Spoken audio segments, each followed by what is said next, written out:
Thank you for reaching out to us in order to learn about trauma responses and how we can help support you today.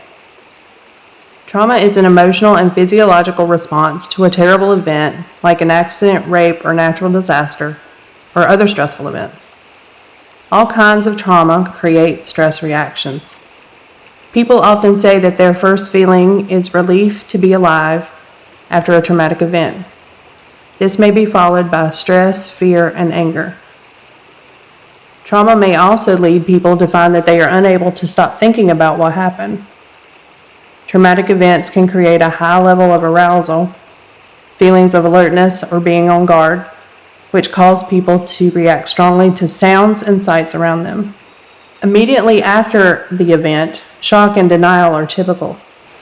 Longer-term reactions include unpredictable emotions, flashbacks, strained relationships, and even physical symptoms like headaches or nausea. You may also experience more physical reactions, such as stomach upset, trouble eating, trouble sleeping, and feeling very tired, pounding heart, rapid breathing, and feelings of shakiness, sweating, severe headache while thinking of the event, not keeping up with exercise, diet, safe sex, or even regular health care, smoking more, using alcohol or drugs more, or eating too much, having your ongoing medical problems get worse. While these feelings are normal, some people have difficulty moving on with their lives, and symptoms of trauma impact their daily lives in significant ways. Today, we will review a few techniques to assist you when you find yourself struggling with many of those physical symptoms of trauma by learning some grounding techniques. Grounding is a practice that can help you pull away from flashbacks, unwanted memories, and negative or challenging emotions. These techniques may help distract you from what you are experiencing and refocus on what is happening in the present moment. You can use grounding techniques to help create a space from distressing feelings in nearly any situation, but they're especially helpful if you're dealing with anxiety, post-traumatic stress disorder, dissociation, self-harm urges, traumatic memories, or substance use. We will be exploring a few different physical techniques to reduce the impact of your symptoms on your body. Physical techniques use your 5 senses or tangible objects, which are things you can touch, to help you move through distress. These are some simple ways you can keep your focus in the present moment versus the moment of the traumatic event. Number 1, put your hands in water. Focus on the water's temperature and how it feels on your fingertips, your palms, and the backs of your hands. Does it feel the same in each part of your hand? Use warm water first, then cold. Next, try cold water first, then warm. Does it feel different to switch from cold to warm water versus warm to cold? Number 2, pick up or touch items near you. Are the things you touch soft or hard? Heavy or light, warm or cool? Focus on the texture and the color of each item. Challenge yourself to think of specific colors, such as crimson, burgundy, indigo, or turquoise, instead of simply red or blue.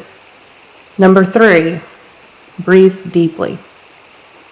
Slowly inhale, then exhale. If it helps, you can say or think in and out with each breath. Feel each breath filling your lungs and note how it feels to push it back out. Number 4, savor a food or drink.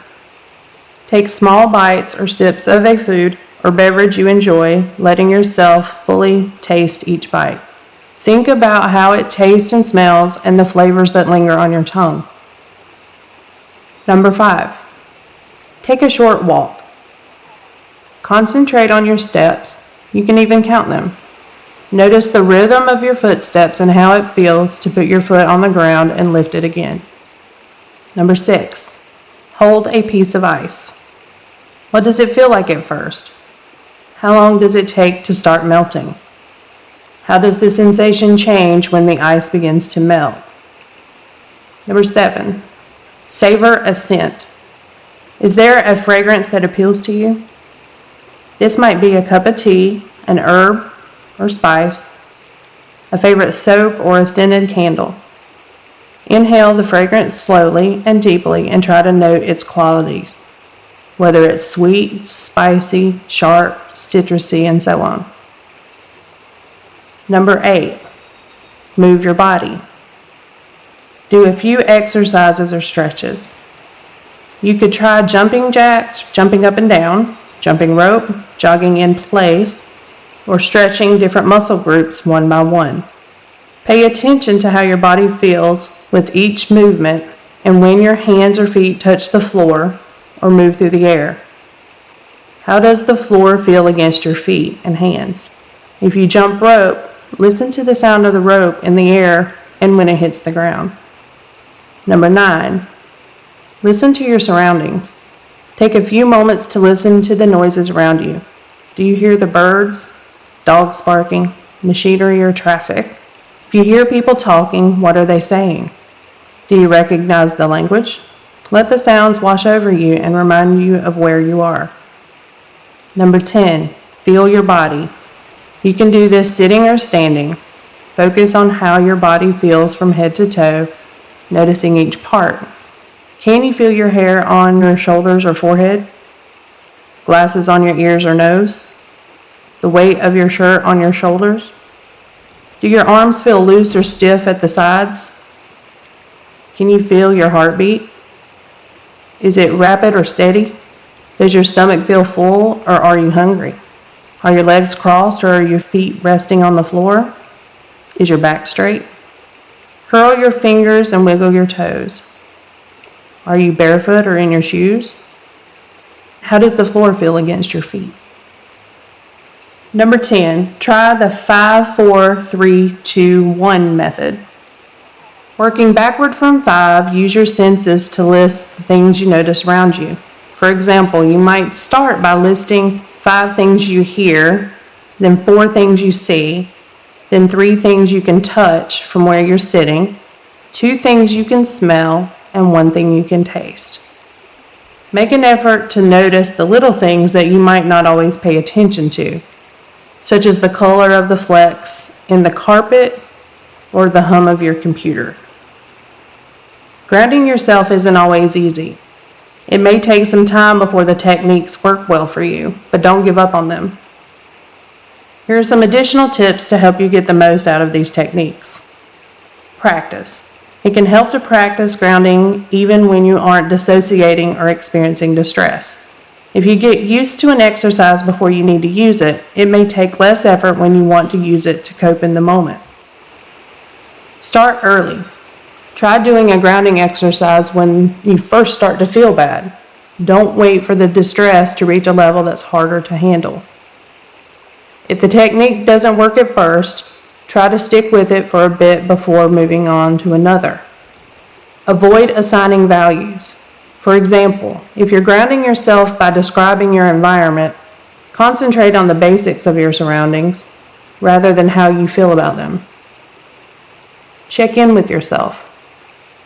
Before and after a grounding exercise, rate your distress as a number between 1 and 10. What level is your distress when you begin? How much did it decrease after the exercise? This can help you get a better idea of whether a particular technique is working for you.